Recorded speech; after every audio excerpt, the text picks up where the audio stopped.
One evening, after returning home from her lectures, Zara developed an extremely high temperature. Also, she had frequent severe chills and sweating intermediately. What was really wrong with her? A few diagnostic tests revealed that Zara was suffering from malaria. And now, she was given all the possible best treatments to recover as quickly as possible. But how did she get infected with malaria in the first place? What could have caused it? And how did the infectious agent take over her body? Let's learn this infectious disease in detail in this video. To begin with, can you tell me what causes malaria? We've always heard mosquito bites are the root cause of malaria. So are mosquitoes responsible for this infection? No. You'd be surprised to know that mosquitoes do not cause malaria, but just spread it. And what do we mean by this? The actual causative agent of malaria is the protozoan called the plasmodium. Plasmodium vivax, Plasmodium malaria, Plasmodium falciparum are a few species of plasmodium that cause malaria in humans. Among these, Plasmodium falciparum is the most violent and can also be life-threatening. So from where does a mosquito come into the picture? Well, the protozoan Plasmodium lives as a parasite in the female Anopheles mosquito. From there, it gets transmitted to the humans with a mosquito bite. Hence, it's the infected mosquito bite which can cause malaria and not the insect itself. Thus, the complete life cycle of the malarial parasitic protozoa involves two hosts. The first one is the female Anopheles mosquito, and the second one is the human host. Let's understand the complete life cycle of the malarial parasite. It all begins when an infected mosquito bites a human. This helps transfer the malarial parasite into the human body. In order to enjoy her blood meal, the female Anopheles mosquito secretes her saliva into the human bloodstream to prevent blood coagulation. It's with this secretion that the parasite gets a chance to enter the human body.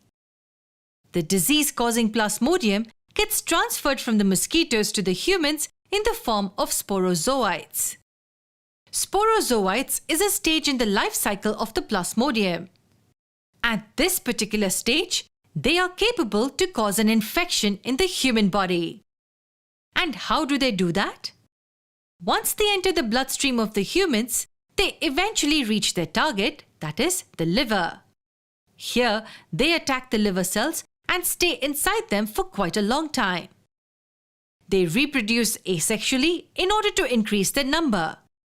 After that, they release themselves back into the bloodstream by bursting out the liver cells. The form in which they are released into the bloodstream is known as the merozoites. These merozoites now target the red blood cells, the RBCs. Now, in the RBCs, the merozoites develop into a ring-like structure called the trophozoite. This form can have two fates. Most of the trophozoites begin with the asexual cycle to give rise to a new merozoites. And this occurs exponentially. The number of merozoites produced is too large for the RBCs to contain. Hence, they are released out with the bursting of the RBCs. The released merozoites can now attack new RBCs and keep increasing their population exponentially. The other fate of the trophozoites is entering a sexual cycle. With this, the trophozoites give rise to two different gametocytes. Gametocytes, in simple terms, are like the germ cells of Plasmodium. When a non-infected mosquito approaches the infected human for a blood meal, then these gametocytes quickly pass into the mosquito's body with the sucked blood. Now here, in the mosquito's body, both male and female gametocytes, which are like the germ cells, fuse to form a zygote.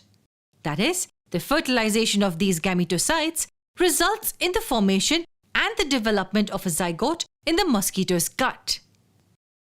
From here, a structure called oocyst is developed which crosses the gut wall and reaches the salivary glands. Here, the oocyst now releases several sporozoites, which are the mature infective forms of the parasite, ready to infect a new healthy individual with the next blood meal. So when this female Anopheles mosquito bites a healthy person, the sporozoites get transmitted, thus repeating the complete cycle and causing the infection. This was about malaria. To know more about the diseases that affect the human population in detail, do watch our upcoming videos. Until then, do subscribe to our channel.